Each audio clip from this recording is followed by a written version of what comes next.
Pour parler des enjeux climatiques et en particulier des emprunts d'État, j'ai le plaisir de recevoir François Rimeux, responsable de la gestion Cross Asset et Total Return. Bonjour François. Bonjour Jean-Luc. Difficile aujourd'hui de passer outre ces considérations, à la fois dans le quotidien, mais en particulier dans notre industrie qui se réforme à vitesse grand V. Est-ce que tu peux nous donner un peu de contexte de ce point de vue-là ? Les dernières études nous montrent qu'à horizon 2100, toutes choses égales par ailleurs, la température devrait augmenter d'environ 2,7 degrés. Or, on sait, lors des différentes COP, on nous l'a indiqué, que la température doit être maximum 1,5 degré au-dessus des températures actuelles. Qu'on le veuille ou non, les enjeux climatiques seront l'un des enjeux fondamentaux pour les décennies à venir. Et c'est d'ailleurs ce que l'on constate déjà quand on regarde les flux de capitaux des dernières années.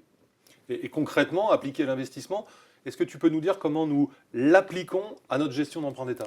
Aujourd'hui, nous intégrons déjà les risques climatiques au sein de nos processus d'analyse sur les emprunts d'État. Et nous avons identifié deux grandes typologies de risques. La première, c'est le risque d'adaptation ou risque physique, c'est l'impact direct des catastrophes naturelles sur la croissance des États. Et le deuxième, c'est le risque de transition, c'est-à-dire combien est-ce que cela va coûter pour les pays de mettre en place les transitions nécessaires vers des économies décarbonées.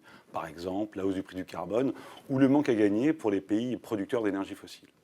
Nous avons ensuite développé des modèles propriétaires en interne pour estimer le risque sur chacun de ces États, et de très fortes disparités apparaissent en termes d'impact sur la croissance et donc en termes d'impact sur les notations.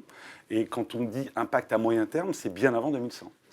Le résultat de ce process nous donne un choix pays qui ressemble à quoi aujourd'hui ? Quand on regarde les émissions de green bonds sur les souverains et les quasi-souverains, nul doute que 2022 sera encore bien supérieur à 2021. Pour mémoire, entre 2016 et 2021, les émissions sont passées de 16 milliards à 132 milliards. Ensuite, en ce qui concerne notre positionnement, nous allons naturellement continuer à favoriser les pays les mieux engagés dans la transition énergétique. Car, par exemple, la Suède, le Costa Rica ou encore la Croatie sont très bien positionnés aujourd'hui pour faire face à ces coûts. Et la France ? Et la France, bien sûr. Parfait. Merci beaucoup François. Merci Jean-Luc.